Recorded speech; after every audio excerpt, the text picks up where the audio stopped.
Hello and welcome to Pods Like Us. I'm Martin Quibell, known to my friends as Marv, and with me today is radio presenter and host of the shows Bob Dylan Album by Album and Long Player, Mr. Ben Burrell. How are you, Ben? Yeah, I'm good, thank you. Thanks for having me on. That's okay, no problem.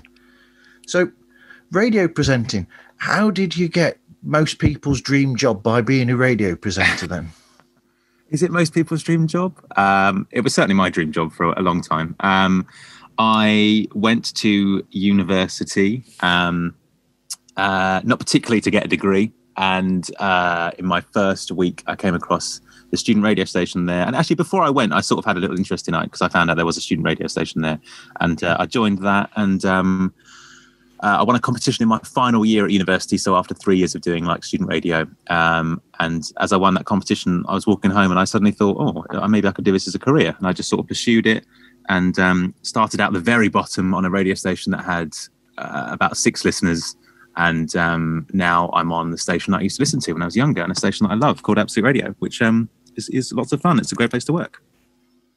Okay. So on Absolute Radio, do you just do the Absolute Radio, or are you on any of the other affiliated, like the 80s or the 90s ones? Because yes. I know that they do all the others. Yes. We have lots of them. We call them a family of stations, Martin. It's almost like you're my boss. You're selling the station. We have. I love it. He'll love this. You have lots of different stations, and I'm on the 90 station in the mornings and the main Absolute Radio station in the afternoons. Okay. So from there, then, how did you get to know about podcasting, get involved in podcasting? Well, I mean, it was sort of everywhere. I mean, it's everywhere now, but it was everywhere about 3 or 4 years ago too. Certainly within like the radio community, and I used to tear my hair out at people just thinking they could start a podcast, because audio is such it's a difficult medium to get right unless you listen to a lot of podcasts or you know kind of audio, or two, you're a radio person. I mean, obviously people do get it right if they're not like, big personalities or whatever. But I used to get disappointed at some potential podcasts that weren't recorded like properly or in the right quality. So I said to friends of mine that were in the radio industry as well, like, we should be doing this because we know how audio works. This should be something we're doing. And some people did and some people didn't. And I just ended up starting a podcast. That is a strange thing, actually, because podcasts have been going on for a while. And then it's only recently that you've actually found radio stations going into that world.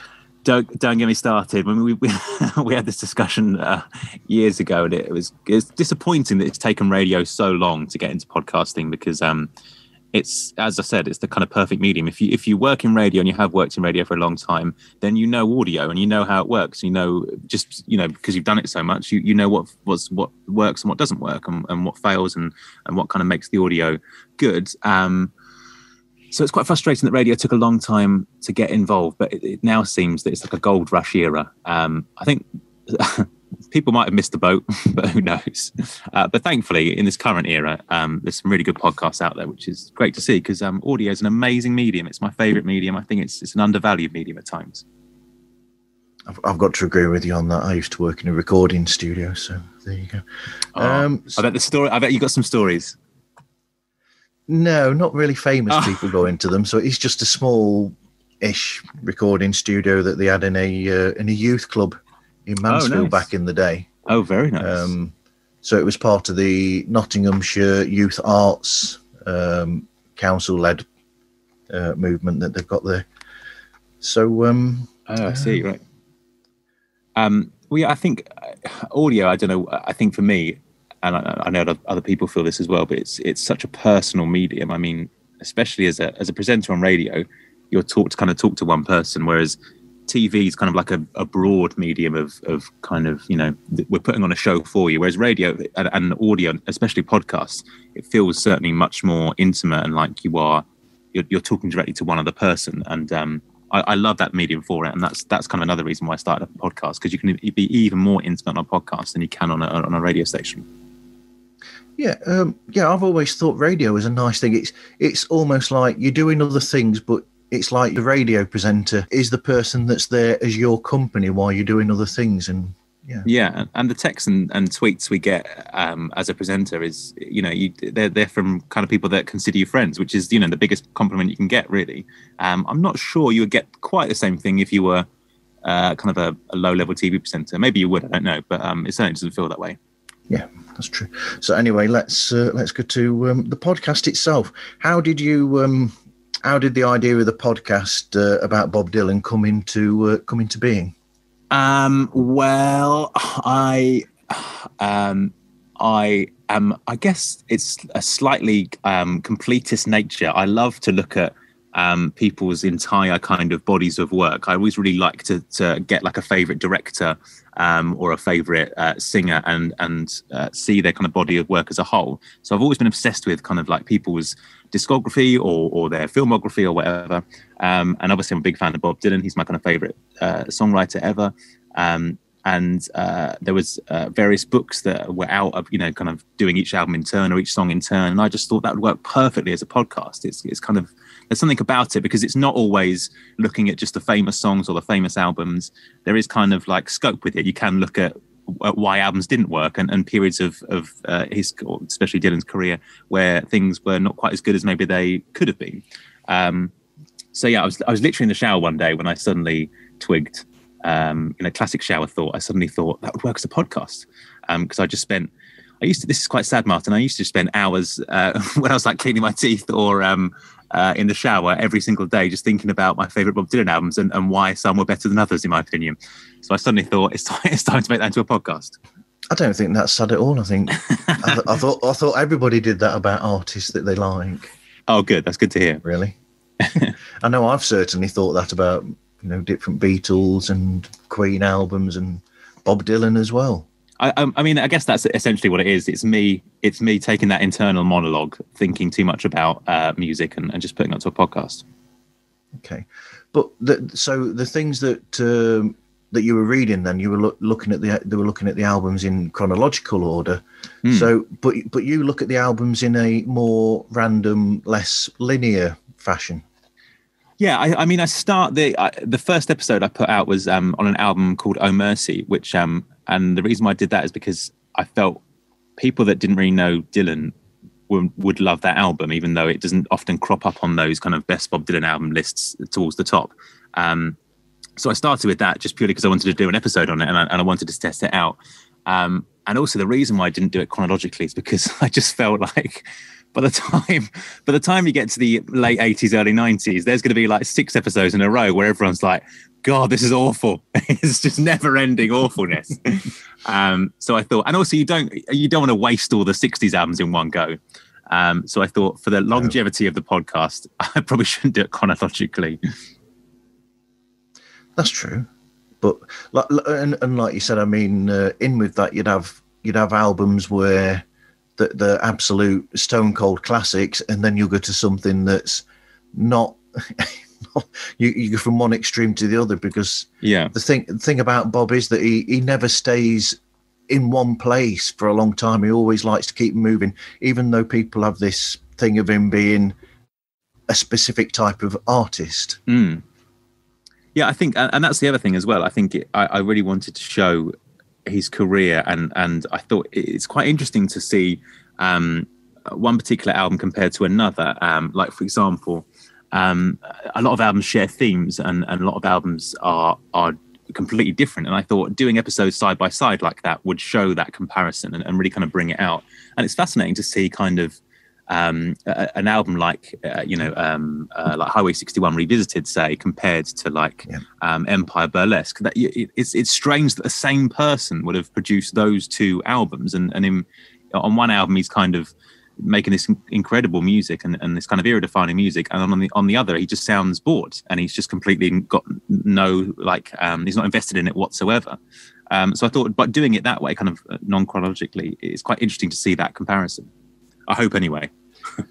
Yeah, and at the same time, you've also got an artist who you could have 2 classic albums that are from different periods that are so completely different musically, but they are great albums. Like you'll have the most recent one, which is, I think it's a really good album, the newest album. Yeah.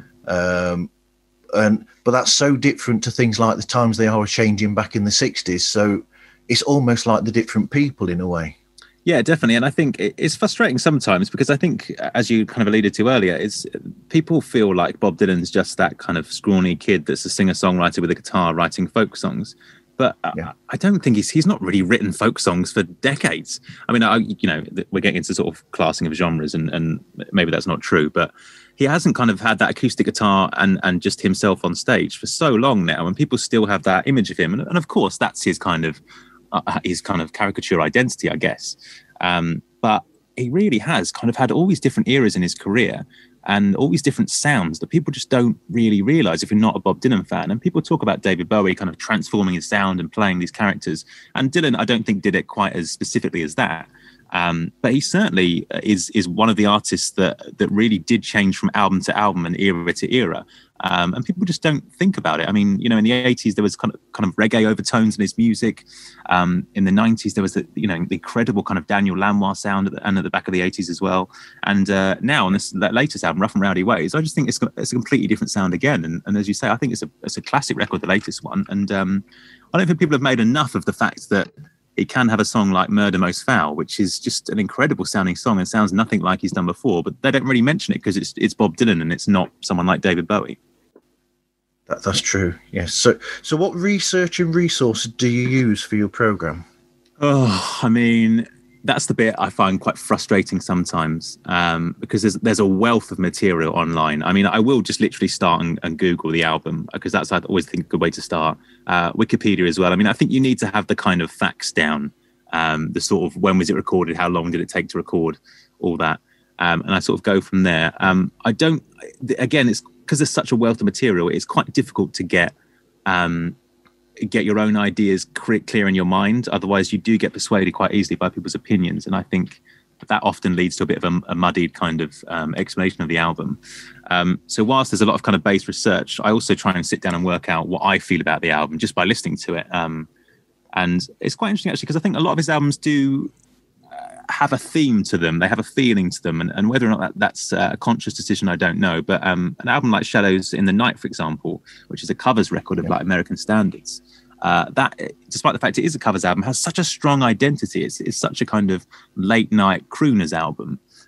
So I will try and sit and work out the theme of the album and work back from there and see if the songs and their meanings and the lyrics fit with that or not. But yeah, as I say, it's a difficult one because there's just so much stuff out there and so much opinion because he's such a widely discussed artist. But I give it my best shot. Talking about themes, recently on that episode you were on about self-portrait, and you mentioned there about themes through that album. I've not really thought about that. I just thought of it as an album of songs that he just felt like doing at the time. But you seem to find something there that I'd not realised before then, even as a listener who's listened to Bob so much over the years as well. Yeah, well, I think, again, another covers album, and as you say, like on first thought, and I put off doing that one because I thought, well, there's nothing really there to discuss. But actually, when you listen to it and when you kind of immerse yourself in it, it's quite an interesting album. It's nowhere near my favourite album, but no. Yeah, it's a funny kind of almost quite rebellious album in that he's just literally doing what he wants. He's kind of pushing the self-destruct button and also at the same time creating a kind of as the title suggests, self-portrait of, this is what I'm about. These are these songs, these are the songs rather that I like. And here's some live cuts of mine. So it's quite an interesting kind of like, what's the right word? Like a collage, I guess, of like him and his career. Again, whether that was a conscious decision, I don't know. I probably doubt it, but it certainly comes across as that. Yeah, I think that.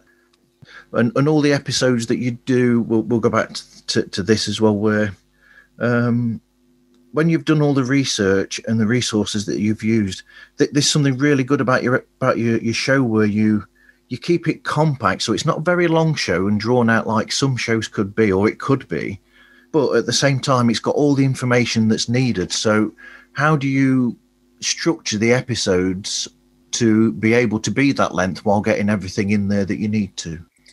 Well, that's very kind. I mean, do you know, it's funny you say that, actually. I literally, on the way here, got an email, quite an angry, and this hardly ever happens, but I think I've had like 2 or 3 in the entire time we're doing the podcast, an angry email from someone saying that that we don't go into enough depth, or we only skim the surface and blah blah blah.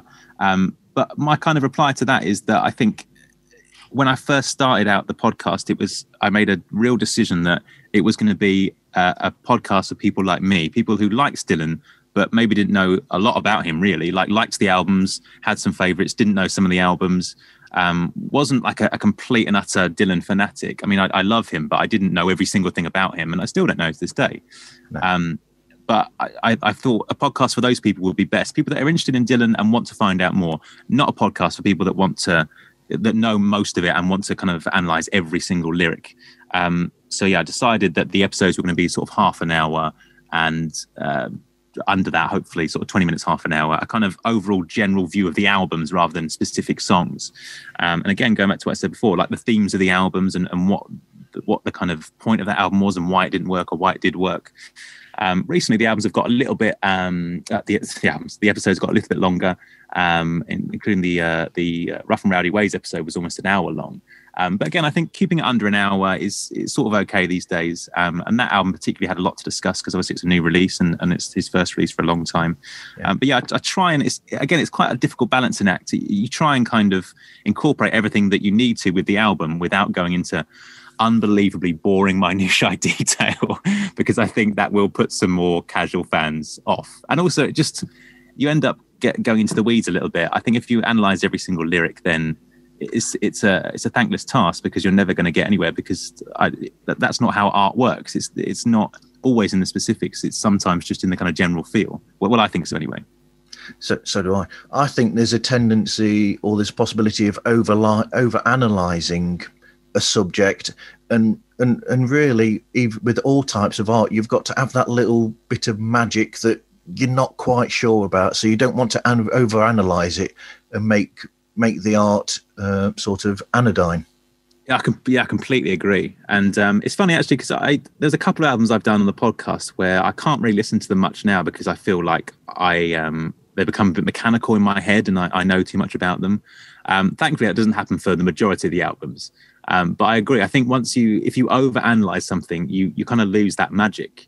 It's a bit like I love Dylan's lyrics because they feel like that they're so kind of ambiguous at times. You're almost kind of almost guessing what they are. You're never quite 100% sure, which is the best bit about them, because there is that kind of magic. And I feel if you overanalyze that, then as you say, you lose that, and that's the whole reason why you came there in the first place. That's true. How were you introduced to Bob in the first place? Oh, my dad's a big Bob Dylan fan, and my mum too, but my dad more so. These songs for me are like nursery rhymes. I can't remember a time when I didn't know a Bob Dylan song. We used to we moved around quite a bit when I was young, and we used to kind of have long car journeys around the country to go and see friends or family members that were in like the previous place we lived. So quite a few weekends would be spent in the car for 2 or 3 hours, and we'd listen to Bob Dylan CDs. And bless my dad, he wouldn't often play the big albums. It would be maybe compilation CDs like Biograph.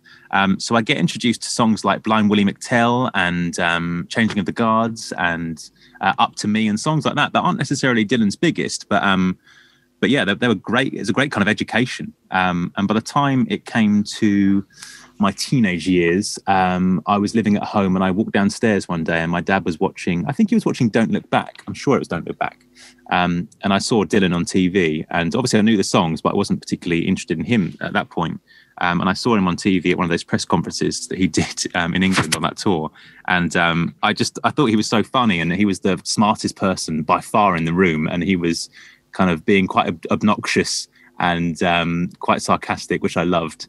And I just thought, who is this guy? And how come he's like 10 he's like 10 minutes in front of everyone else. He knows what they're going to say, and he's already got a witty answer. So yeah, I was really drawn in by him, and I said to my dad, "Oh, can I listen to some more Bob Dylan?" And he gave me the Biograph CD, and it went from there, really. Yes, that Don't Look Back. It's funny because he's there and he's saying things, and it's almost like he's saying things that are really funny, but nobody realizes that he's taking the mickey out of them. It's so straight. It's almost like it's been scripted. Because it's like a Ricky Gervais comedy, because it's like, as you say, like no one reacts, and it's so puzzling. I think it's because he was, obviously this kid from New York, and Britain still at that point was very kind of stiff upper lip and very kind of, I don't know. Everyone seems like emotionally dead, don't they? They can't crack a smile, and they can't even engage him with a conversation because he's just so far removed from what they're doing. That was a big deal for me watching that, and I still get that feeling when I watch it. It's kind of like an excitement of watching him at that age just behaving like that, because it's so different, and you can tell he's going to be a massive star. That was a big deal for me watching that, and not long after that I went to university. And it was one of the best times of my life, because I was in my first year at university, and I had some really good friends there, and it's a really great university. And I would buy a Bob Dylan album every single week on a Friday, and I'd go and listen to it for the rest of that week. And every week was like a classic album to work through, like Blonde on Blonde and Highway 61, and bringing it all back home. And discovering those albums in such a quick space of time was just such a joy, and it kind of really shaped my musical life from there. Yeah, I mean, I think that's possibly one of the misconceptions that a lot of people that don't know Bob that well have got, where he's got that sense of humor, but people don't realize that he's got a sense of humor in there. I mean, what other misconceptions can you think of? The sense of humor thing, I completely agree with.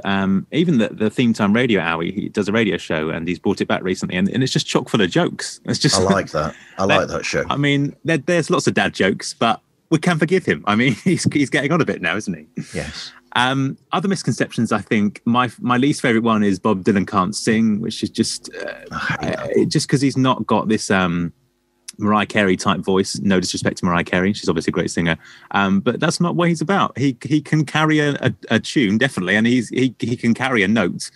Just because he doesn't sound like a polished singer doesn't mean he can't sing. It just means he's got a different singing voice. So that always annoys me. And I think in the self-portrait episode I mentioned about, I think it was maybe it was Blue Moon. I can't remember. One of the performances in that is just a great performance. And I feel like that kind of disproves the myth almost that he's not a good singer. And the other one is that we mentioned before about him kind of just doing the same old folk music again and again. I think he's had a fascinating career sonically. It's just always full of changes and always full of new ideas, and I think he kind of doesn't get the credit he deserves for that. No, and I think that could be shown if people. I mean, I'm a big fan of the Travelling Wilburys albums, and if you listen to his songs on there, he's keeping up with all these other people that are his contemporaries. Yeah, definitely. And I think what we hear from kind of studio sessions from artists that have worked with him is I don't think he's the most technically gifted musical person, in that I don't think he always cares about what key this is in or what chord we should be going to and progressions and stuff like that. I think it's so natural to him, or over time it's become so natural to him that he almost doesn't care about it. It's just something that other people can worry about. And I think that kind of, maybe that's what people feel like. It creates a little bit of a feeling that he's just not that way musically inclined, but I think he is. I just think it just doesn't matter to him as much as it matters to other artists. No, I think with Bob, it's more about the feeling that he gets in the song. I think that's what he's more on about than he is about any of that, theory or am I playing it? Am I playing a seventh chord, or am I playing this? It's more about what it feels like as the song, and does the song sound right? Yeah, totally. And I think the fact he records pretty much all of his albums live, and they're usually done within 2 or 3 takes. A lot of the songs, that just goes to show that I think he, as you say, just wants to kind of capture. It's almost like capturing a performance rather than it being them recording a song and going over it painstakingly. And that often makes for a kind of really special sounding song, and a song that's kind of captured that magic. Yeah, definitely. So what albums of Bob's do you think stand out, and what other albums do you think are overlooked of Bob's catalogue? I mean, all the classics stand out. He's thankfully got really good albums that are considered classics that are really good, if that makes any sense, because sometimes artists have these big selling albums that aren't their best work, but thankfully Bob's all his classic albums, all his big albums are some of his best. I think it's hard to say what's overlooked and what's not. I think Oh Mercy, I'm a big fan of. That was an album released towards the end of the 80s. I always talk about it. Even my wife said the other day, stop talking about that album. But I think it's such a brilliant album. It's so good sonically. I love the lyrics. And like we were saying before, it's got a really strong theme. It's kind of another late night album. It's got a very New Orleans-y sound without it sounding like a kind of like a cheap New Orleans kind of ripoff. And it's just a clever album as well. And an album obviously full of good songs. So I'd say... Sorry, go on. I was going to say in Daniel Lanois' soundscapes as well that he creates on there as well. Oh, I think Daniel Lanois a genius. I think he's the best producer Bob's worked with. I think Agreed. It's disappointing that he didn't do this latest album, because there was a very quick rumor that he might be doing it, but that died away quite quickly. But yeah, I think he's a genius, Daniel Lanois. I think what he brings to the records is one kind of someone to tell Bob when he's going wrong, which you need as an artist. And I think too, he brings just so much cleverness in the studio. And like we said before, I don't think Dylan sometimes just doesn't care about particular parts of songs, because that's not what interests him. Maybe it's the lyrics that interest him, or the melody or whatever. But Daniel Lanois, for me, kind of picks up those bits that Dylan maybe isn't paying attention to and works on them. It's almost like they're a great duo in the studio. So yeah, I'd say Oh Mercy is an overlooked album for non-Dylan fans. I'm always telling people to listen to that. And similarly, Time Out of Mind, which is another Daniel Lanois produced album. Yeah. I think also the albums from this era just gone. Modern Times, I'm a huge fan of that record. I love that record. I love that album. I just think it's got another kind of not a strong identity to it. And I love songs like Working Man's Blues too. And also Spirit on the Water. There's, like you said before, there's just something magical about them. There is. I think what you're saying, though, with his recent albums, it's possible that a lot of people who look at Bob Dylan, they look at the older stuff and they think, well, that's the classics, that's where we'll go. And they probably think that, like a lot of other artists that are still going from back then, that don't have that sort of... they're not releasing that level or that sort of calibre. They're sort of throwing Bob into there, and they're missing they're not even trying to listen to the albums almost, and they're just throwing it into that same thing. Yeah, no, I completely agree. I think he's thankfully, unlike a lot of artists, had this amazing kind of final act. Well, we assume final act to his career. The only others I can think of that have really had an amazing kind of run of albums in their later stage of their career, I think, is someone like Johnny Cash. But even then, I think these Dylan albums that we've had over the past 10, 15 years are better than the Johnny Cash American Recordings albums. So yeah, I mean, it's been great that we've got these really good latter day albums from Bob. And it's funny, I'm sure I said this on the podcast, but I think most good musicians and most good singer-songwriters can have a period where they make a run of good albums or good songs. Yep.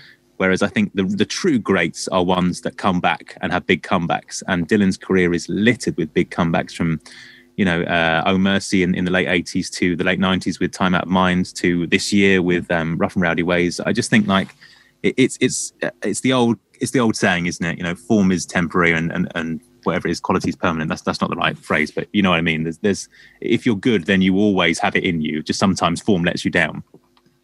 Yeah, it's a bit like if you're comparing them to the Beatles, it'd be compared to, they had the period Rubber Soul to Sgt. Pepper's, for instance. Definitely, yeah, definitely. What do you have any overlooked albums? I'm curious to know.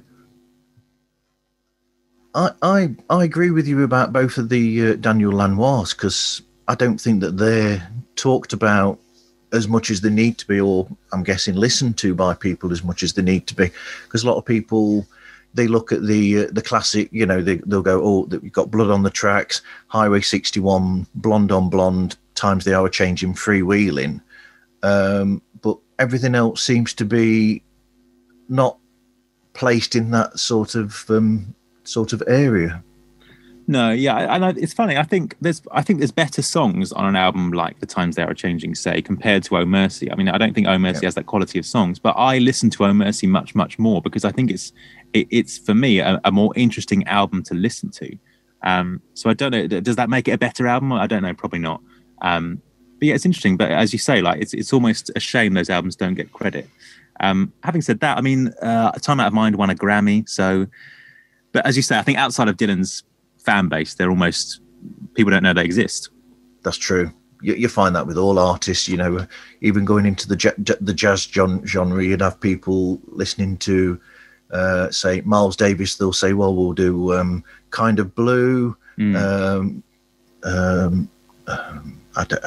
Bitches Brew or whatever. And they'll cherry pick albums that are said to be, oh, they're the best. And they won't look at all the others and find that there's hidden gems there but you just need to pick them out and go and try them out.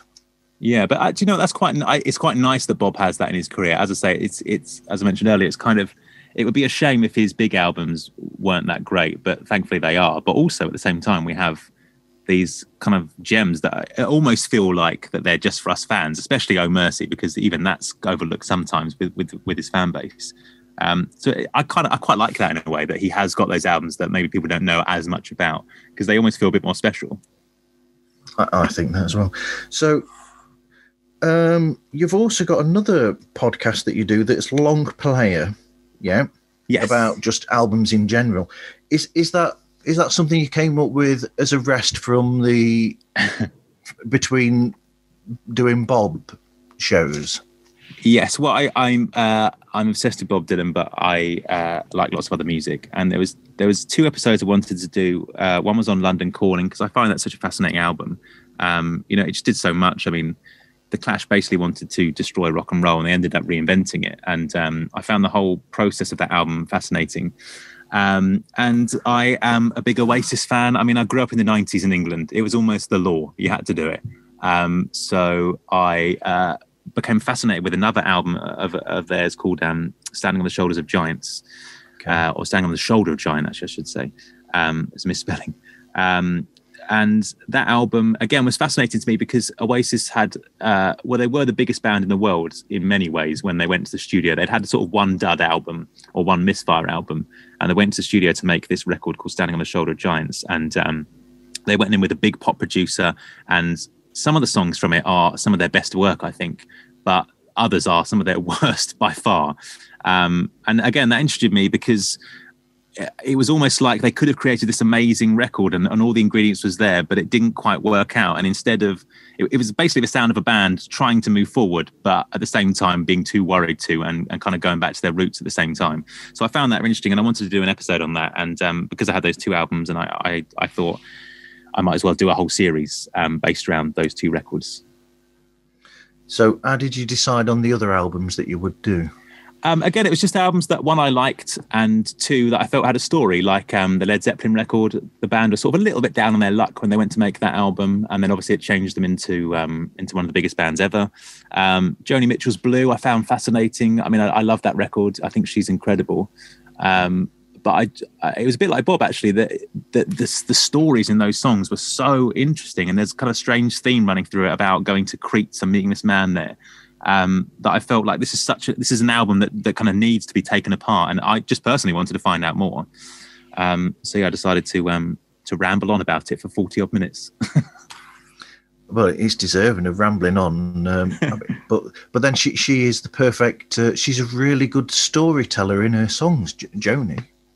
For me, Joni Mitchell is probably the only person I'd say that when I listen to, I get the same feeling as when I listen to Bob, because I think her lyrics are brilliant, and also you feel like with Bob, especially in Bob's 60s songs, you feel like that they've lived a life and they've done things and they've experienced things, and now they're telling you about them. And there's kind of no filter there almost, but also at the same time they wrap them up in this kind of poetry and this magic that just makes them seem really enticing, these stories and these lyrics. And yeah, I think especially on that album Blue, she does that so well.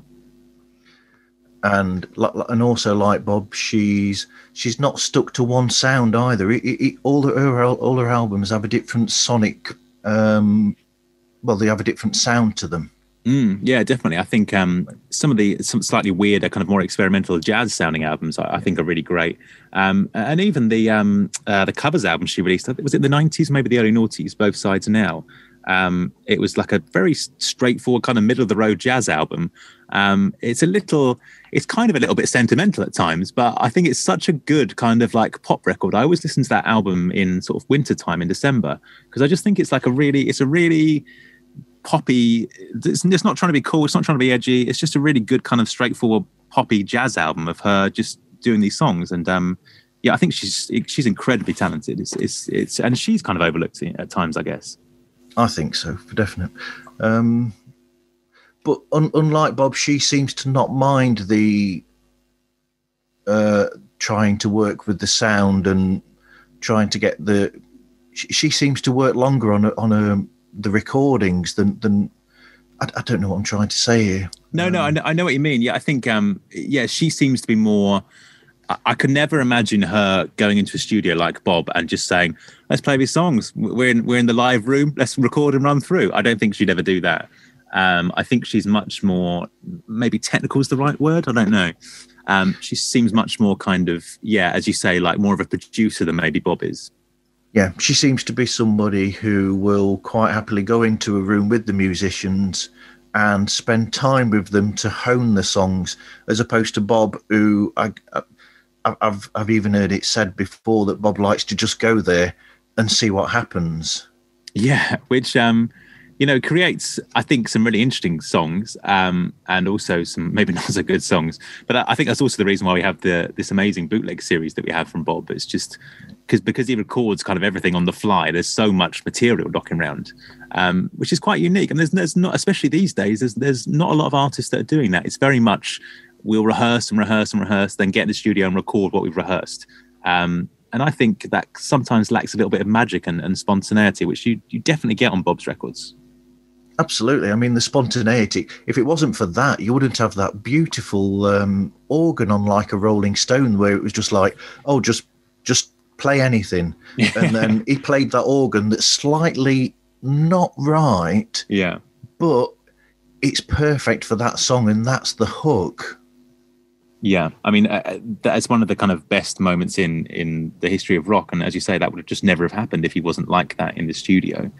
I read when I was researching the Blood on the Tracks episodes. I read an article, and it was all about how badly recorded that album is, and how you can hear the buttons from Bob's coat knocking on the guitars, and how you can hear that some of the guitars are slightly out of tune, and it was kind of really negative about that. And I felt like that's the kind of beauty of that album. It's not ramshackle in the fact that you can't really hear the songs properly, or the recording quality is poor.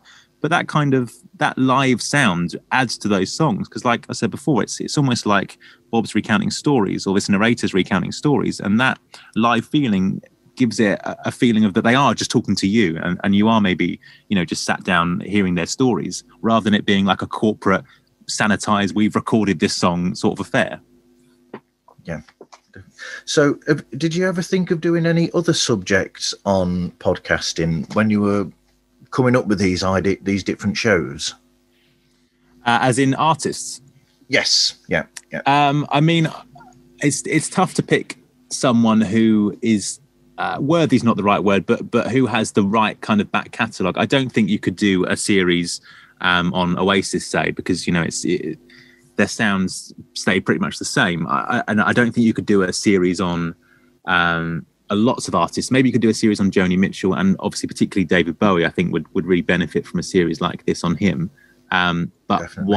I don't know David Bowie enough. I mean, I'm a fan, but I just don't have that kind of experience of loving him for a long time.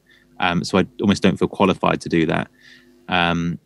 But yeah, I'd love to do another one, but there is a slight problem with doing that on podcasting, that music rights are a little bit of a grey area. So I think if you start doing too many, then people might start asking too many questions. That's true. So do you listen? Oh, first of all, before I ask that, is there an album? This is a bit of a one. Is there an album? I'm worried now. Is there an album that you love yourself that's almost like a hidden secret gem of an album that you think that more people should listen to? From any artist? From any artist, yes. Yes, there is one. There's a couple, I guess. There is I don't know what we call him, a producer, singer-songwriter called Mr. Hudson. And okay. Mr. Hudson is people I think will know him because, and bear with me on this, people will know him because he at one stage was the sort of protege, I guess, of Kanye West. And he worked with Kanye West on Mr. Hudson's second album, and he worked with Kanye West on his album 808s and Heartbreak, and has done a couple of bits since with him. Anyway, he is a singer and a hip-hop producer, but he produced an album early in his career with his band called The Library. So it's called Mr. Hudson and The Library, and the album is called A Tale of Two Cities.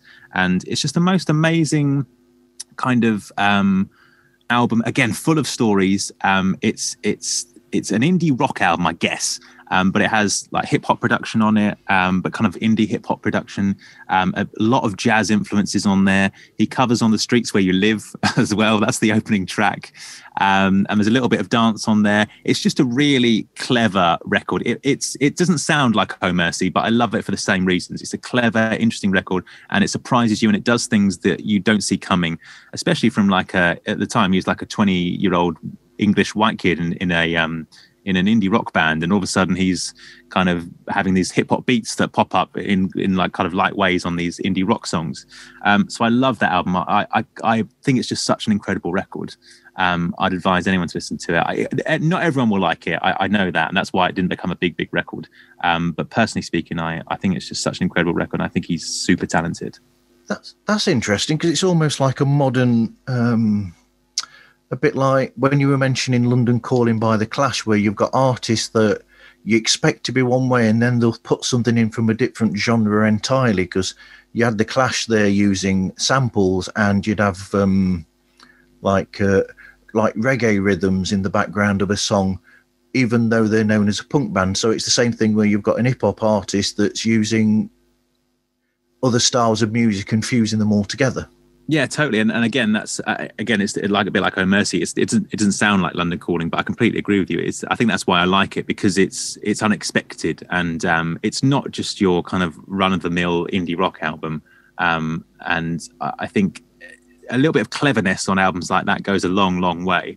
And it makes for repeated listens. I mean, I'm sure you've had it too, but I've heard albums that I've really enjoyed on the first 3 or 4 listens, and then after a while they get a bit tiresome. And I think the Mr. Hudson album is just an album that you can listen to again and again and again, because it's got so many hidden depths, a lot like Oh Mercy, and as you say, a lot like London Calling.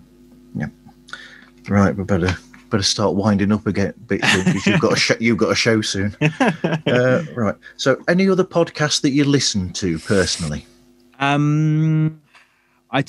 I try not to listen to the other Bob Dylan podcasts, even though I like them a lot, because I think if I listen to them, then I'll start just ripping off their ideas, and no one needs that. So I try and steer away from music podcasts in general, because I just feel like I'll end up just doing what they do, and almost like a busman's holiday as well. Yeah. I witter on enough. I don't need to hear someone else witter on. But I think the Dissect podcast, which dissects hip hop songs, that's really good. That's a Spotify podcast. And I mainly listen to stuff that has no kind of relation to music. There's a TV podcast I listen to called The Business, which is all about TV and films business.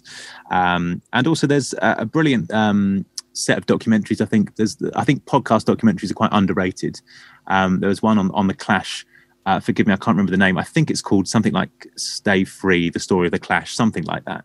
It's on Spotify. But I think that's really great, and that's a really brilliant podcast. And as I say, I think podcast documentaries, there's not really a big genre at the moment. Well, not particularly that's famous anyway. You get the true crime ones, obviously, but I'm talking about music. But I think there's some great music documentaries as podcasts out there. Definitely.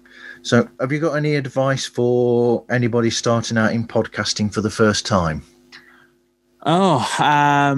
Just do it. I think just do it. It's a bit like, it's a bit like the YouTube thing of just start putting stuff out there, because if you're not putting stuff out there, then it's never going to work. So yeah, regularly upload. I think I'm a bit of a audio geek because that's the medium I've worked in for 10 years. So I always think quality does help, but the listeners don't care as long as it's listenable. I mean, like this Zoom quality is fine, as you know, and people have been using that more and more now, so it's become more and more of the norm. But I would say if you're going to do it long term, then think about the quality, because there's nothing worse than hearing a really poor quality podcast that has good stuff in it.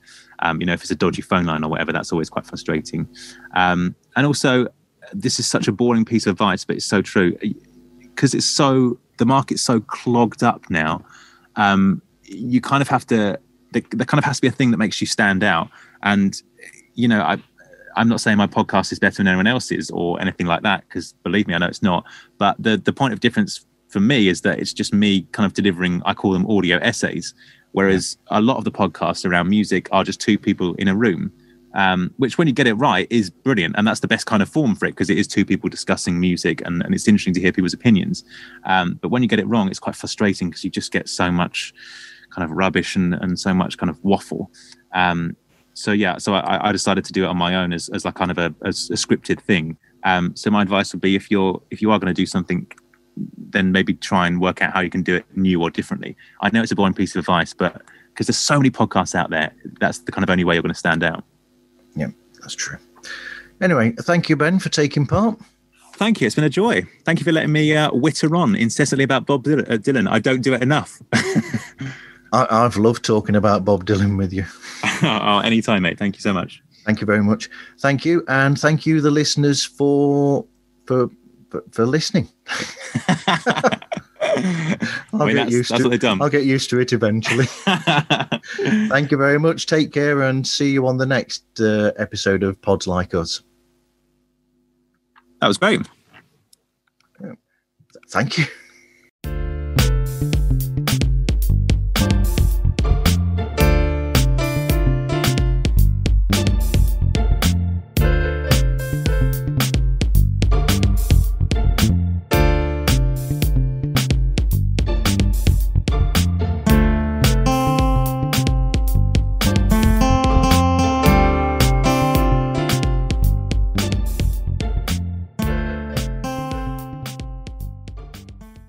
Is that it? Oh, it's recording, I think. Oh, yeah, it's come up, same recording, yep. Yep, okay. Let's have a look. It does that horrible thing at the end where I used Zoom for the first time about 3 or 4 weeks ago. Okay. And at the end, it just says, all done, and it's just gone. And you're like, well, where's the recording? And then suddenly it appears in your like little file. Does it? Because I've got mine doing it on the cloud, so... Oh, right, okay. That's probably a better idea. Hopefully. Will it allow me to do both? No. Okay, let's have a look. Hello and welcome to... Sorry. Oh dear.